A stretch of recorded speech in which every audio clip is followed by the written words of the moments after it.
नमस्कार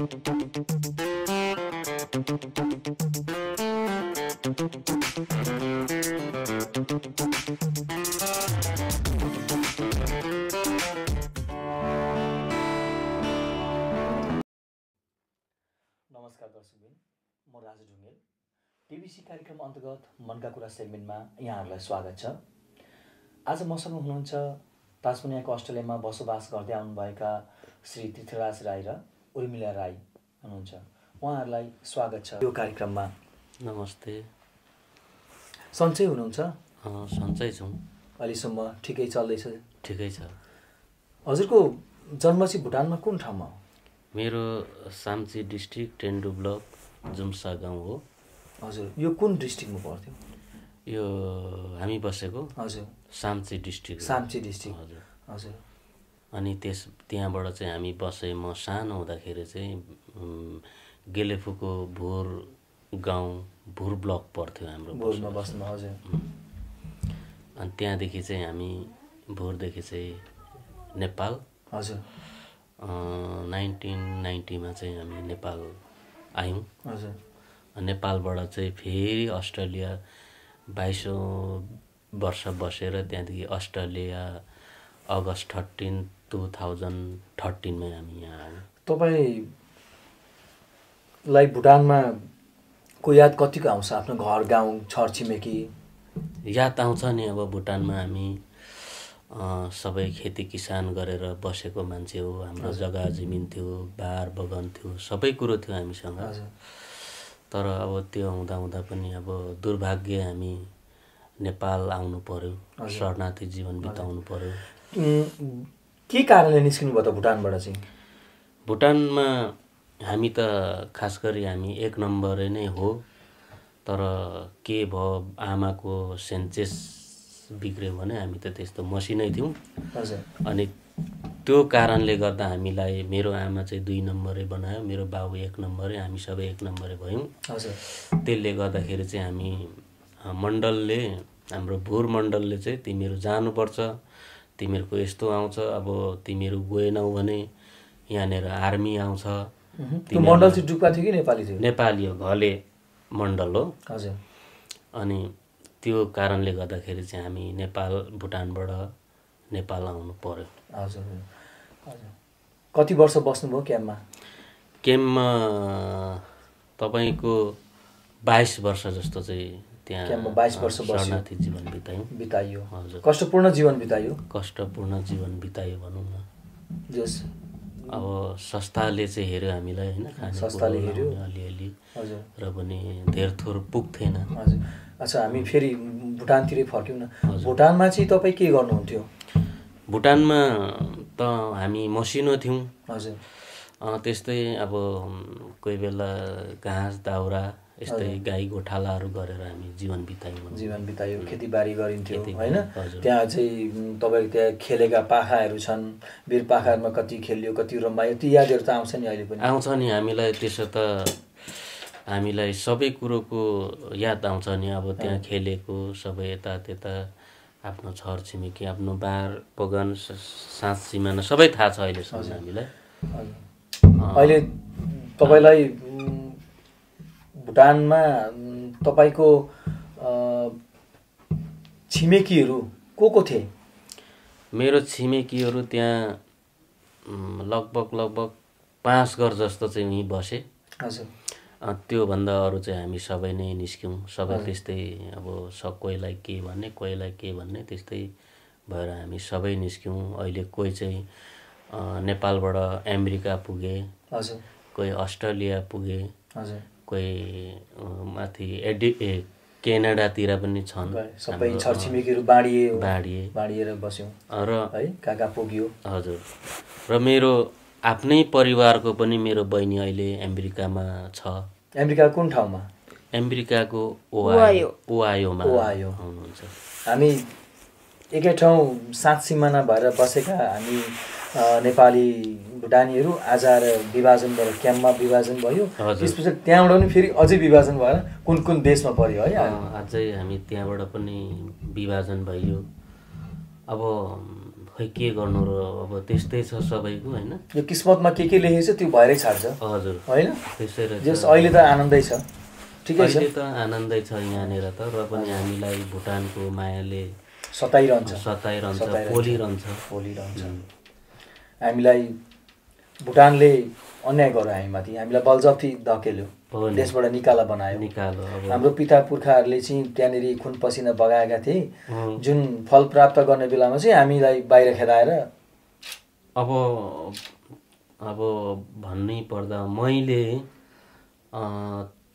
कति 9-10 वर्षको उमेरमा मैले मेरो बाबाले अब घरमा सबै कुरो गर्नुपर्ने। हजुर। अनि तर म कोही मान्छे पनि नपाउने हुँदा उहाँ तपाईँको काली खोला होमा भन्ने ठाउँमा बेगार गएँ। हजुर। त्यहाँनिर चाहिँ कुनै साथीहरू अलिक ठुलो मान्छेहरूको साथ लगाएर मलाई पठाउनु भयो। त्यहाँनिर तपाईँको सुनकोस तल ठुलो सुनकोस नदी बगिरहेछ। अब डाँडा हेर्नुपर्ने हो, हेर्दाखेरि उँभो यसो गर्दा टोपी झर्ने। त्यसको बिचमा पनि हामीले दुःख गरेर अब के सामान बोक्नुपर्ने, आफ्नो रासिन पानी लिएर सबै इत्यादि बोकेर। बेगार भनेको चाहिँ गमेला सित्तैमा गरिदिएको। कुन बेगार भन्थ्यो त्यसलाई? बेगारको नाम छ नि आफ्नो, चुनिडुम के भन्थे, चुनिडुम। सित्तैमा उसलाई हामीले मेहनत गरेर दिनुपर्ने। सेतेलेम्बे, गुङडाहुलास यस्ताहरू छ नि वहाँ।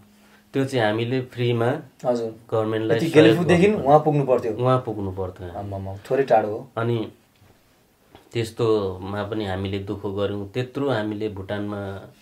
अब मभन्दा हाम्रो पुर्खाहरूले त झन् कति गरे होला, तर हामी जस्तो मान्छेले पनि त्यहाँ अलिकति भोगेका छौँ, दुःख धेरै भोगेको छ। भुटान जुन आफ्नो जन्मभूमिलाई उजागर गर्नको लागि हजुर धेरै मेहनत गर्नुभयो, धेरै गरेको छौँ हामीले। हाम्रो अझै पनि त्यहाँ हाम्रो पुर्खाहरूले बनाएको धर्मशाला, चौताराहरू यस्ताहरू ठुलो ठुलो त्यहाँ अब मन्दिरहरू होला, हुनसक्छ।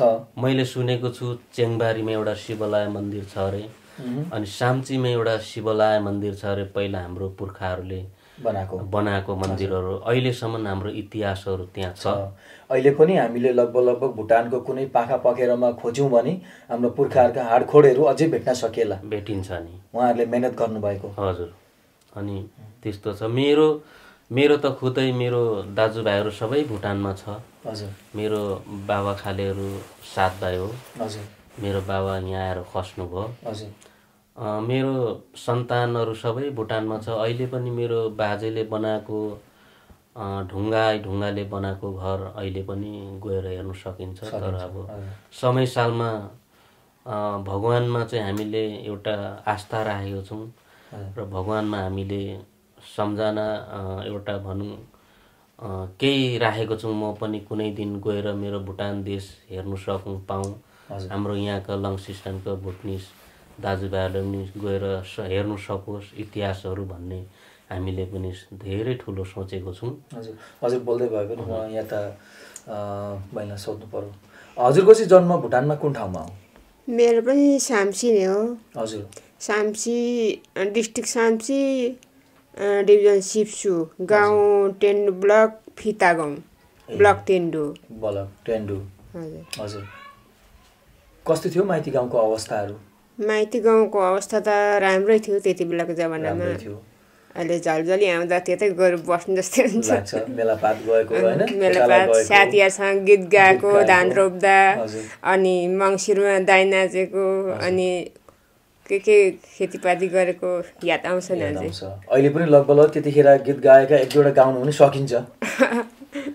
एक दुईवटा गाउन सकिन्छ पक्का पनि। थाहा चाहिँ छ तर गीत गाउनु चाहिँ सकिँदैन होला। के गीत चाहिँ थियो त्यतिखेर तपाईँको त्यो समयमा चाहिँ? असारे गीतमा थियो, अनि मङ्सिरे दाइ नाचिन्थ्यो। अनि त्यसलाई त धान पाक्दैछ, सुन्तला पाक्दैछ। हजुर। ढकमक्कै याद आउँछ तीहरू, झलझली आँखामै आउँछ है? झलझली। हजुर। अनि अहिले तपाईँका माइतीहरू चाहिँ कहाँ हुनुहुन्छ त? मेरो माइती एउटा कान्छा भाइ र बुहारी, आमा उहाँ साउथ अस्ट्रेलियामा हुनुहुन्छ, अनि दिदी माल दिदी। हजुर। अनि एउटा दाजु र बहिनी नेपाल क्याम्पमै हुनुहुन्छ। हजुर, भनेपछि भुटानबाट चाहिँ सबै आइसक्नु भएको थियो? सबै हाम्रो एउटा बाउको परिवार चाहिँ आइसक्यो भनौँ न। ए अझै अरू बडा बाउहरू काकाहरू चाहिँ उही हुनुहुन्छ गाउँमै। क्याम्पमा बस्दाखेरिको अवस्था, त्यस पछाडि भुटानको अनि क्याम्पमा आएर त कति 99 आएको होला, 1999 मा होइन, 1999 त्यति बेला आएको। अनि बुवा चाहिँ अब आएकै साल खस्नुभयो। खसेपछि हामी बस्ने भन्दा नि ठुल्ठुलै थियौँ, त्यस्तै 15-20 वर्षको थियौँ होला। हजुर, त्यहाँबाट भाइहरू बहिनीहरू चाहिँ पढ्दै थियो, हामी चाहिँ घरमै पढ्यौँ न। स्कुल पढ्नु भएन? पढ्यौँ न, भुटानमा पनि लगाएन। दुईवटा दाजुभाइ र एउटा बहिनी चाहिँ भुटानमा स्कुल लगाएको थियो, तर उनीहरू बहिनी चाहिँ भर्खर पिपीदेखि 1 मा मात्रै जाँदै थियो, स्कुल बन्द भइगयो। तपाईँको आँखा अगाडि तपाईँले अहिलेसम्म थाहा पाएका भुटानमा जुन हाम्रा चेलीबेटी, हाम्रा मानिस भुटानीहरूलाई चाहिँ भुटान गभर्मेन्टले ठङठङी गोली ठोकेर मार्यो, कतिलाई जिउँदै गाडो, होइन, त्यस्ता घटनाहरू तपाईँलाई कतिसम्म थाहा छ? हामीलाई चाहिँ पुरा डर देखायो नि त। अब हजुर, आर्मीहरूको भात पकाउनु जानुपर्छ भन्यो अनि हामीलाई चाहिँ रात दिन पर्मनेन्ट आउँछ, तिमीलाई बाहिर जानै पर्छ भनेर कारबारीहरूले चाहिँ त्यसो भन्यो। रात दिन कारबारी त्यसो भने डर देखाइबस्यो। अनि आर्मीहरूको भात पकाउनु जानु अरे भनेर डर देखाउँथ्यो। अनि रात दिन तिमीहरू चाहिँ बाहिर निस्किनै पर्छ यो ठाउँबाट, तिमीहरू निस्केन भने हामीलाई पनि खेद्छ भन्यो। पर्मनेन्ट चाहिँ फेरि देखाउनु चाहिँ देखाएन। हामी लाडो सिधालाई के थाहा त्यति बेलाको जमानामा। त्यतिखेर तपाईँहरूको परिवार चाहिँ के छ? 1 नम्बर 2 नम्बर कसोमा राखेको थियो? अनि बुवालाई चाहिँ 7 नम्बरै बनाइदिए नि। 7 नम्बर बनाइदिए। भुटानमै जन्मिनु भएको हो पिता पुर्खाहरू, र पनि ऊ 7 नम्बरमा बनाइदिए। ती एउटा साइला बडाबाबु ती नै थियो। अनि माइला बडाबाबुको छोराहरू पनि निस्क्यो। अनि साइला बडाबाबुको छोरा साइला पनि निस्क्यो। उनीहरू चाहिँ अहिले साइला बडाबाबुको छोरा साइला चाहिँ नेपाल क्याम्पमै हुनुहुन्छ। एउटै परिवारको मान्छेलाई 7 नम्बर 1 नम्बर 3 नम्बर 2 नम्बर सबै गऱ्यो, उसको मन परि गरेर देशबाट निकालेर बनाएको हो नि त। सरकारले पनि होइनला, त्यो चाहिँ हाम्रो गाउँकै कामदारीको ख्याल परेको। तपाईलाई त्यस्तो लाग्छ? त्यस्तै। हजुर, अब उनीहरू मजा गरी खान पाएन, आफ्नो जग्गा जमिन टन्न थियो, सुन्तलाबाई टन्न थियो, त्यही आर्स गरेर तल नि हामीलाई खेदाएको। भुटानबाट नेपाली खेद्ने बेलामा धेरै त्यहाँनिर चेलीबेटीहरू जोगाउन अलिक गाह्रो भइरहेको थियो, किनभने आर्मीहरूले धेरै ठाउँमा बलात्कार गर्ने घटनाहरू थिए। आर्मीको भात पकाउनु जानुपर्छ भन्नु चाहिँ हामीले चाहिँ जबर नै खेदाउनु चाहिँ।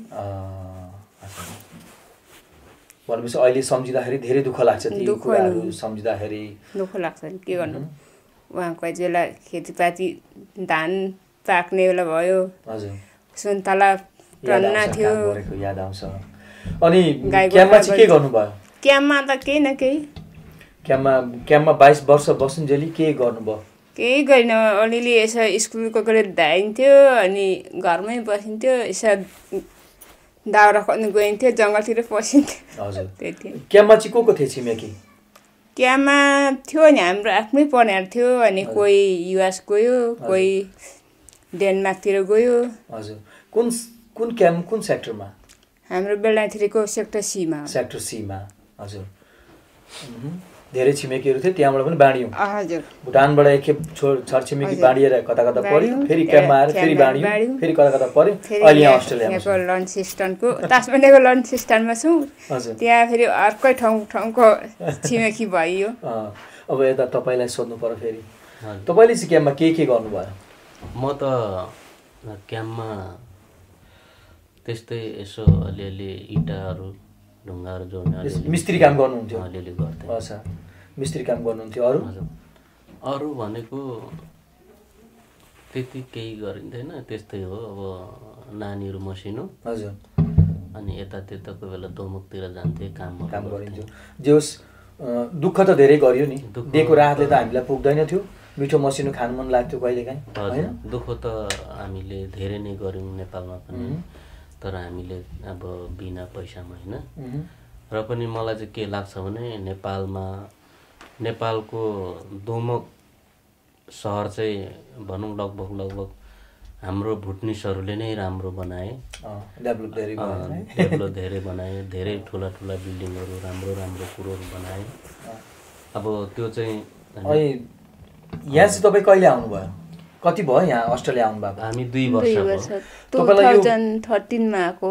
2013 मा तपाईँलाई यहाँ प्रोसेस पहिला गरौँ लागेको थियो कि होइन जानु हुँदैन है विदेश चाहिँ, आफ्नो धर्म कर्म सबै हराउँछ त्यहाँनिर चाहिँ, रीतिरिवाज मान्न पाइँदैन, परम्परा मान्न पाइँदैन, के हो भने जस्तो पहिला त त्यस्तै भयो नि, पहिला त हामीलाई त्यस्तै मन लागेन त्यस्तै लाग्यो। तर यहाँ आउँदाखेरि चाहिँ त्यो त होइन रहेछ, त्यो अब हल्ला फिजाको हो नि होइन, आफ्नो गर्नु पाइने रहेछ, त्यो चाहिँ आफ्नो धर्म कर्म आफ्नो परम्परा सबै मान्नु पाइरहेको छौँ नि हामीले, पाइरहेछौँ। त्यसमा चाहिँ मलाई पनि खुसी लागेको छ, किनभने हामीले जबरजस्ती छैन। चाह्यो भने अब हुनु त हाम्रो मान्छेहरू कति आफ्नो छोडेर गइ पनि रहेछ, अब उनीहरूलाई पनि केही छैन, तर स्वतन्त्रता छ नि, जता जे गरे पनि स्वतन्त्रता हो। तर मलाई चाहिँ के लाग्छ भने आफ्नो नै जुन पहिलादेखि गरेर लिएको, पहिला पिता पुर्खाले के गरेका छन् त्यही नै गरेर जाउँ, बिचमा परिवर्तन नगरौँ भने हामीले परिवर्तन गरेर पनि के पाउनु छ र यहाँ होइन। र हाम्रो पिता पुर्खाले गरेर लिएको त्यसैलाई हामीले झगडा गरेर सबै मिलेर लानु नै हाम्रो एउटा मानवको कर्तव्य जस्तो लाग्छ मलाई चाहिँ। हजुर। अनि त्यही हो, हामी सबै यहाँ हाम्रो कमिटीमा एउटा राम्रो लागेको छ, हामी सबै राई लिम्बू छेत्री बाहुन सबै हामी एक ठाउँ भएर भजन कीर्तनहरू पनि गाइरहेछौँ। हजुर। त्यसबाट पनि हामीले केही अरूलाई चाहिँ कुनै मलाई चाहिँ धेरै आनन्द लाग्छ, आनन्द आइरहेछ, मलाई धेरै परम्परा संस्कृति मानिरहनु पाउँदाखेरि हजुर मन शान्त हुन्छ। हजुर। अनि अलिकति आनन्द लाग्छ। हजुर। अनि अझै पनि हाम्रो कुनै ठाउँ बोलाएर हाम्रो भजन कीर्तन मण्डलीहरू गएर भजन कीर्तन गाउँदा झन् आनन्द हुन्छ। अलिकति हाम्रो दुःखहरू बिर्सिँदो रहेछौँ एकछिन भए पनि, चिन्तन गर्नु पाइयो, चिन्ता नभएर चिन्तन गर्दा पनि अलिकति आनन्द आउँदो रहेछ। हजुर। तपाईँ धर्म कर्ममा कतिको विश्वास राख्नुहुन्छ? मलाई त विश्वास लाग्छ, किनभने हामी एउटा के भने हामी ढुङ्गालाई पनि ईश्वर मान्छौँ। हजुर। ठुला ठुला ढुङ्गाहरू, ठुला ठुला रुखहरू, ठुल्ठुलो भुटानमा पनि हामीले ठुलो ढुङ्गा ठुलो रुख छ भने यहाँ चाहिँ देवी थाल्नु है, यसलाई चाहिँ मान्नुपर्छ, यसलाई काटमार गर्नु हुँदैन, यहाँनिर यो रुखलाई काट्नै हुँदैन, यो ढुङ्गा फुटाउनु हुँदैन, यो ढुङ्गा एउटा हात्ती ढुङ्गा हो भन्ने नाम हो, भाले ढुङ्गा हो, यसलाई चाहिँ पुर्खाहरूले पहिल्यैदेखि मानेको, यहाँ चाहिँ एउटा देउता बसेको छ भनेर एउटा ठुलो विश्वासले हामीले मानेको थियौँ, त्यो पुग्थ्यो पनि त्यस्तो राम्रो। र यहाँ पनि हामीले त्यसरी नै मान्नुपर्ने हुन्छ, हामी मिलेर पछि मैले के सोचेको छु नि, पछि धेरै राम्रो गयो, हाम्रो नानीहरूले राम्रो बाटो लियो, राम्रो गऱ्यो भने हामीले केही कुछ गर्छौँ होला भन्ने मलाई चाहिँ लागेको छ। तपाईँलाई कस्तो लागिरहेछ अस्ट्रेलिया? खै अब अहिलेसम्म त राम्रै लागिरहेछ, अहिलेसम्म ठिकै छ। स्कुल जानुहुन्छ? हजुर। स्कुल जानु पर्यो, काम त गर भने छैन, काम त गर भन्छ नि, आफू भाषा जानेको आफू गर्नु, जब पढेर चाहिँ आफू जान्ने भएपछि अनि काम गर्नुपर्छ। हजुर। कस्तो राम्रै लागिरहेछ? क्याम्प भुटान, त्यस पछाडि क्याम्प, त्यहाँबाट अस्ट्रेलिया कस्तो लाग्यो तिनटालाई? भुटानबाट क्याम्पमा आयो, क्याम्पमा अब अलिअलि यस्तो गर्नुपर्ने रहेछ भने धर्म कर्ममा बुझ्यो। हजुर। यसो लाग्यो पनि। हजुर। अनि त्यहाँबाट फेरि यता आयो। हजुर। अलिअलि अब पढ्नु, यहाँ त पढ्नै पढेर रहेछ, नपढे त केही त नजानिँदो रहेछ। 80 वर्षका बुढाहरू पनि पढिरहेका हुन्छ नि, 80 वर्ष पुगेका छन्, स्कुल जानै पर्छ, पढिरहेका छन् उनीहरूले, पढिरहेका छौँ, पढ्न पाइरहेका छौँ। अनि यहाँको तपाईँको यहाँ पाउने चिजबिजीहरूमा तपाईँलाई चाहिँ यस्तो भइदियो हुन्थ्यो? अब खै केही गर्नु त सकिँदैन के यस्तो तर पनि तपाईँ खुसी नै हुनुहुन्छ? खुसी नै, राम्रै छ त्यो क्याम्पमा भन्दा यहाँ राम्रो छ? खुसी छ, अहिलेसम्म खुसी नै हुनुहुन्छ, राम्रै छ। अबदेखि उता चाहिँ के हुन्छ कस्तो हुन्छ अहिलेसम्म चाहिँ अब राम्रै छ, ठिकै छ। नानीहरूले कतिको राम्रो पढ्दैछन्? नानीहरूले ठिकै पढ्दैछ, राम्रै छ। तपाईँलाई चाहिँ कस्तो लागिरहेछ यहाँको जुन हाम्रो भुटानी समाज छ त्यस विषयमा तपाईँलाई कस्तो लागिरहेछ? भुटानी समाज देखिन्छ, भुटानी समाजहरू मलाई चाहिँ के लागेको छ भने हाम्रो भुटानी समाजहरू चाहिँ भरसकै चाहिँ हामी एउटै भएदेखि चाहिँ राम्रो हुन्थ्यो। भुटानमा पनि हामी त्यस्तो थिएनौँ, एउटै भनौँ तपाईँको हाम्रो सबैको एउटै थियो, बोली वचन एउटै थियो र उहाँ हाम्रो बिहे कार्य यस्ता व्रतहरूमा पनि हामी सबै एक ठाउँ हुन्थ्यौँ, सबै जात जाति एकै ठाउँ भेला हुन्थ्यौँ। नेपालमा पनि हामी भरसक चाहिँ हामी कहिले पनि झगडा गरिनौँ एकअर्कामा, होइन। हामी त्यसरी अब त्यहीँ राई लिम्बूहरू थिए, त्यहीँ छेत्री बाहुनहरू थिए, त्यहीँ मगरहरू थिए हाम्रो सेक्टरमा, तर पनि हामी साह्रै राम्रो मिलेको थियौँ। तर एउटा यहाँ आएर चाहिँ धेरै फुट भएको हेर्दा मलाई पनि दुःख लाग्छ। तपाईँलाई के होला यो फुट हुनुको कारण चाहिँ के हो त? खै यो त अलिक हाम्रो पढेका दाजुभाइले नबुझेको हो कि त अब धर्मले गर्दा त्यस्तो भएको हो, त्यस्तो त नहुनु पर्ने। हामी त के छ यसमा हामी जान्दैनौँ, ज्ञान कम्ती भएर होला। यहाँ चाहिँ झन् हामी एकता भएर सगौ पगौ कसैलाई हाम्रो भुटनिजमा कमजोरी भयो त्यसलाई बोली दिने त्यस्तो भए त राम्रो हुन्थ्यो जस्तो लाग्छ। त्यो हुन्छ, त्यो राम्रा कुराहरू हुन्छन्। अब केही छैन, अहिले राम्रै छ, ठिकै छ, राम्रै छ। अब तपाईँलाई अब भविष्यमा के गर्नुलाई जस्तो लागिरहेछ त? अब खै यहाँ त केही त गर्नै पर्यो भविष्यमा। अब अहिले भर्खर पढिँदैछ, होइन। हजुर। अब भनिरहेछौँ हामी भाषा जान्दैनौँ, हामी भाषा जाने चाहिँ हामी यसै बसेर खाने चाहिँ होइन। भुटानमा पनि हामीले दुःख गरेको छौँ, नेपालमा पनि हामीले संस्थाले दिएर पनि अलिअलि पुग्थेन, त्यसलाई पनि हामीले यतात्यता गरेर गर्थ्यौँ। तर यहाँनिर चाहिँ भनेको चाहिँ अब भाषा जानिँदैन, उसले के भन्छ आफूले के भनिन्छ, त्यसले गर्दा अलिक समस्या भयो र हामी चाहिँ अलिकति भाषा सिक्नु पाऊँ भनेर हामीले चाहिँ पढिराख्नु भएको छ। अनि तपाईँलाई यहाँको नियम कानुन कस्तो लाग्यो त?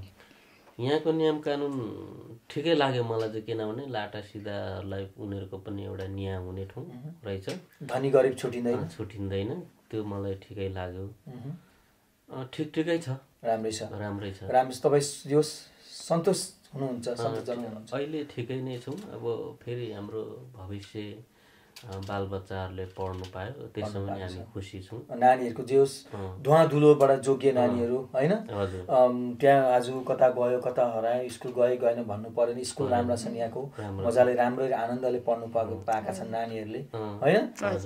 सबैभन्दा ठुलो कुरो नानीहरूकै भविष्यको लागि त आएका हुन् यहाँ। हजुर, हो नि, नानीहरूले पढ्दैछ। मेरो ठुलो चाहिँ छोरा अहिले क्लास 6मा इन्भर्समा पढ्छ, हजुर। सानो चाहिँ क्लास 3मा छ। यिनीहरूले राम्रै गर्छ होला भन्ने हामीलाई चाहिँ आशा छ र राम्रै हुन्छ। यहाँ त बिग्रिनु पाइँदैन, तर नानीहरूलाई चाहिँ केही गर्न पाइएन, पिट्न केही गर्न पाइँदैन।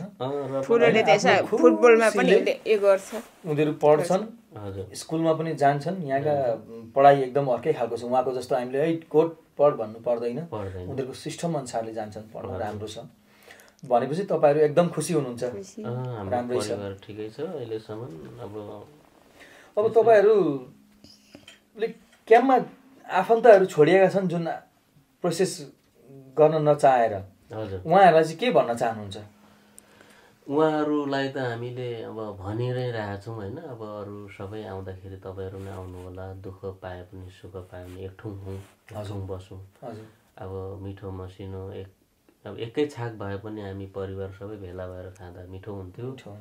आउनु होला। अब नेपालमा तपाईँहरू पनि कति त्यो धुलो मैलामा बस्नुहुन्छ। हामी केही अब आफन्तलाई केही सहयोगहरू गर्छौँ होला भन्ने आशा छ। अब उहाँहरूकै विचार हो। अब आउनु उहाँहरू चाहिँ त्यो क्याम्पमा चाहिँ नबसिदिए हुन्थ्यो, होइन। यतै आइदिए चाहिँ राम्रो हुन्थ्यो, जे अलिकति भए पनि संसार कस्तो रहेछ भन्ने कुरो हेर्न पाइन्थ्यो, होइन। राम्रो हुन्थ्यो यहाँनिर कस्तो रहेछ, यहाँका मानिसहरू कसरी बस्दा रहेछन्। अनि तपाईँलाई यहाँका जुन तपाईँका भोलिन्टियरहरूले कतिको सहयोग गर्नुहुँदो रहेछ? हामीलाई त धेरै सहयोग गर्यो। हामीलाई सहयोग भने त थुप्रै गर्यो, लगभग 15 महिना धेरै राम्रो सहयोग गर्नुहुन्छ उहाँले। आफ्नो बाबाआमाले नानीहरूलाई के सकले त 1 वर्षै गर्नुभयो। हजुर। अनि के गर्नु हो त्यो अब भाषाकै समस्या अनि उनीहरूले नै डोरायो भनौँ। अनि मलाई चाहिँ धेरै नै अब भन्नुपर्दा मलाई चाहिँ हाम्रो कमिटीले धेरै नै राम्रो हेऱ्यो पहिल्यैदेखि सुरुदेखि नै। अब सुरुदेखि दिल भदै दिल भुटानी समाज जे होस् भुटानी समाज तपाईँमा लागि परे। अनि रूप दाजुहरूले मलाई चाहिँ अनि लगायत तपाईँहरूले पनि मलाई धेरै सहयोग गर्नुभएको छ। यसमा मलाई पनि खुसी लाग्छ। हाम्रो जे होस् हाम्रो भुटनिस नेपाली भुटानी समाज जे होस् राम्रै छ, राम्रै यहाँ आएर पनि स्थापना भएर राम्रै गरिरहेछ। हजुर अहिलेसम्म पनि मलाई कति कुरोमा सहयोग गरिरहनु भएको छ। हजुर अब त्यस्तै अब तपाईँले यो कार्यक्रम मार्फत तपाईँहरूका आफन्तहरूलाई के भन्न चाहनुहुन्छ जुन चाहिँ तपाईँहरूसँग हुनुहुन्न? हजुर अस्ट्रेलियादेखि बाहिर हुनुहुन्छ। बाहिर भन्नाले अरू देशमा उहाँहरूलाई पनि अब हाम्रोबाट के छ भने उहाँहरूलाई पनि राम्रै होस् होइन, राम्रै होस्, उहाँहरूले पनि गरी खाओस्, उहाँहरूको पनि बालबच्चाहरू धेरै धेरै पढोस्, बाबुआमाको दुःख बुझोस्। अनि कुनै दिन अस्ट्रेलियामा पनि उहाँहरूले इच्छा लाग्यो भने आओस् होइन, घुमुन्। हाम्रो दाजुभाइ पनि यहाँबाट पनि जाओस्, हेरोस् ठाउँ अब कस्तो छ के छ बुझोस्। अखेरि हामी भुटानबाट लखेट्यौँ, सबैको दुःख मार्का एउटै हो। हामी एक दहको माछा थियौँ उहाँ पनि। आज पनि उहाँहरूलाई पनि राम्रो सुख शान्ति होस्, उहाँहरूलाई पनि म त्यही नै भन्न चाहन्छु। अनि तपाईँलाई तपाईँको जीवनमा कहिल्यै पनि बिर्सन नसक्ने सम्झँदा आइरहने क्षणहरू के छन्? आउँछ नि, हामीले अब भुटानमा हामीले सुन्थ्यौँ अब नारायण गोपालको गीतहरू होइन, त्यो मलाई अलिअलि आउँछ, अलिअलि भन्दा अलिकति। अनि त्यस्तो गीतहरू अब अहिले पनि सम्झना आउँछ। हामीले गोठालामा गएको, अब पाखातिर रेडियो बोकेर गएको त्यो सम्झना आउँछ। एउटा नारायण गोपालको कुन चाहिँ गीत थियो होला नि त्यो? एक लाइन लु त। नारायण गोपालको गीत त्यो अलिअलि सम्झना आउँछ। अलिकति गाइदिनुहोस् न त तपाईँलाई मनपर्ने गीत। ल त अब उहाँले एउटा गीत गाइदिनु होला भन्नुहुँदैछ, ठिकै छ। म जानी नजानी कति मेरो भुल त्रुटि हुन्छ होला, हजुरहरूले अब क्षमा गरी सुनिदिनु होला। तपाईँलाई एकदम मनपर्ने गीत? हजुर। म मरे पनि मेरो देशको माया छ, मुरीका मुरी यो छाती भरि देशको माया छ। म मरे पनि मलाई मेरो देशको माया छ। अति राम्रो गीत, बहुत मनमा झुन्डिरहेको, तपाईँको दिमागमा रहिरहेको रहेछ यो गीतहरू उहाँ गोठाला गर्दाखेरि। यो चाहिँ एकदम तपाईँको बिर्सिनु नसक्ने क्षणहरू हुन्। हाम्रो पुर्खाहरूले धेरै राम्रो राम्रो गीतहरू गाएको छ नि हामीलाई चाहिँ हाम्रो जीवनमा चाहिँ अति नै चोट पर्ने कुरोहरू उहाँहरूले गाउनु भएको छ। म पनि सानामा गुनगुनाउँथेँ अलिअलि, किनभने उहाँ भुटानमा पाखा रेखामा रेडियो बोकेर हिँड्थेँ नि गोठालामा होइन। रेडियो हामीले गलामा गेटिसहरू बोकेर हिँड्थ्यौँ नि, झोला भिरेर हामी एक किसिमको रमाइलो। त्यो भयो एउटा तपाईँको जीवनमा रमाइलो पाटो। अब सबैभन्दा दुःख लाग्दो क्षण चाहिँ के छ? दुःख लाग्दो त त्यही हो,